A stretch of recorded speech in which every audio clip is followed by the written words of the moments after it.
Здравейте, ютубъри! Аз съм Explosive TM и днес в това видео ще ви покажа един въпрос, който ще покажа нещо, което много ги мъчи моите приятели. Един въпрос, който ги мъчи.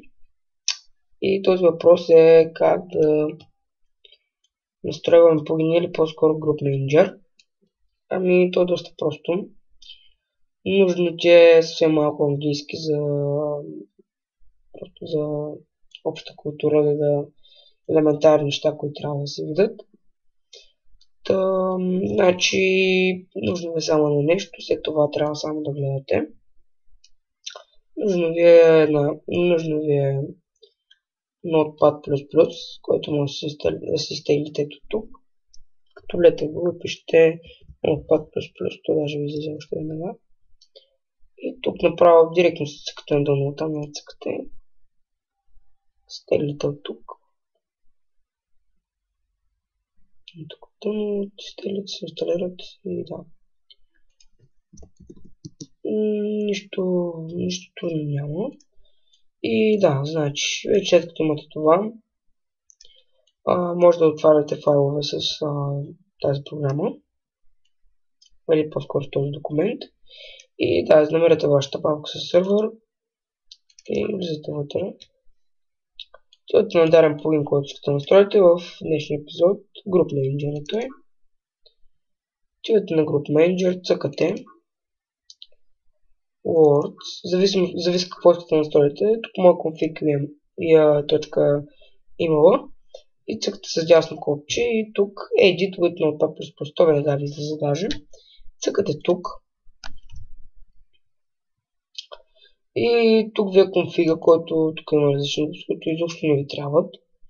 И тук вече започват самите настройки, които са за самия сервер и за самия за мен.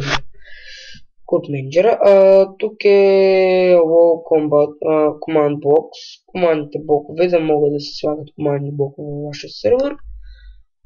На мен ми е на false, разбира се, тъй като е много шибано да имате командни блокове в сервера. Аз съм ги махнал. И да, тук си ги настроите, може да ги настроите като с обикновен Notepad, само че този е доста по-функционален и много по-лесно се правят нещата, аз съм забелязал поне от моя гледна точка е така. Тук How often do you save data, не знам точно какво е. Логин като Commerce. Не мога да гледате, всякакви глупости, така нататък. Тук може да настроите различни неща, не само това. Groups. Настройвате тяхните пермишени различни глупости. Тук, например, искате да добавите една, правите така,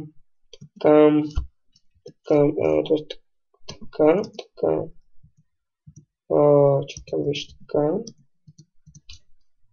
Чете малко се обърках. И да, и тук пишете Group Manager, еди си какво. Тук е Bucket Essentials, това е Essentials, пишете така. Искате да добавите команда. И тя е така.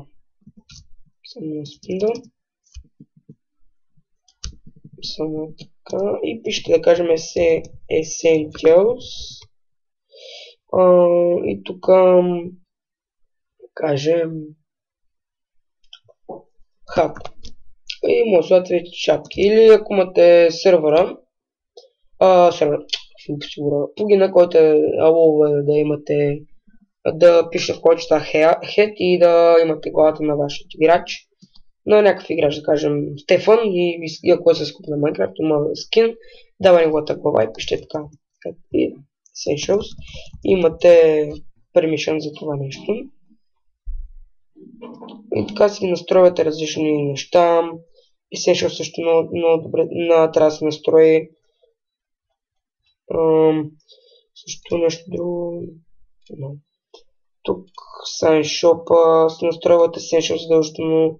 Ето тук групите, World, ето тук Groups. Тук, както обясних, Back, Essentials, така се добавят.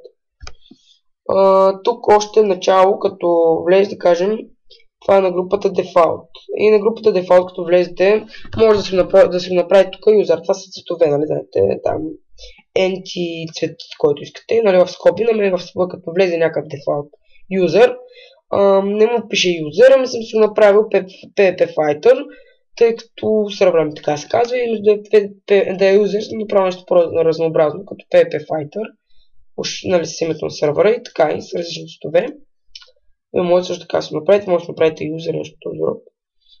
Инфо, нали, тук префикс на хостера, съм си измислил някакви цветове и така си ги слагам. Тук Essentials, кои permission да има тази група Staff, например, който аз съм създал.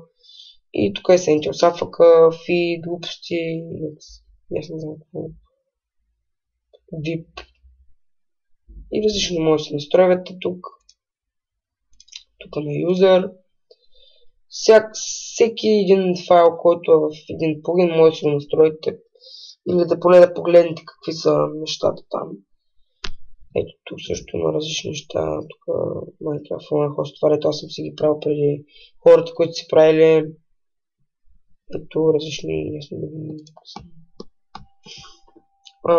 И още един плагин ще ви покажа в този клип, който е супер, също много важен. Той се нарича Essentials. И тук config FileMaker. Тук са много важни неща. В другия how-to ще покажа как да си оправите шопа, като имате краш.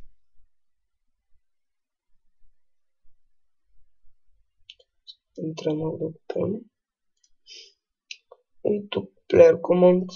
Това са всичките команди за един, изобщо какъвто играч да опнат. Всички команди в играта искам да кажа. Тук е кито, това са ми китовете. Може да си ги настроите, които искате. Enable Science. Сега следващия път ще покажа с табелките. Така. Тук различни неща. Set Home, multiple, колко пъти може да сетнете Home.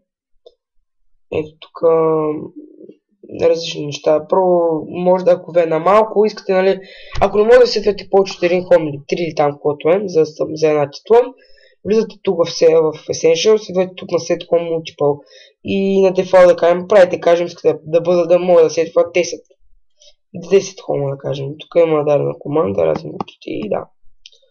Max Money, това Max Money може да направите по ваш избор, може да направите 2 милиона, 3 милиона, 7 милиона, зависимост от вашата, от парите в играта, колко са ви на Max, Shop и така нататък, формат, тук, аз не знам какви са тези глупости.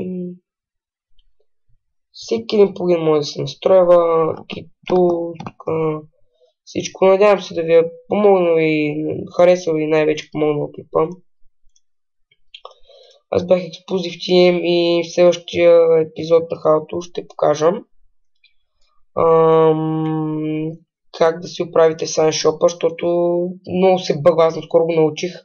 Супер много се нарих като десен сервер и бъгва се, бе, хора, бъгва се, смисъл то не е бъгано, хората някой кача от Essentials са пълни глупости, не от никакъв Essentials. Да, от Essentials е проблема, който може много елементарно и много лесно да се отстрани този проблем. Следващия клип ще го покажа, така че благодаря за гледането, моля харесвайте, коментирайте и така нататък. Благодаря и чао!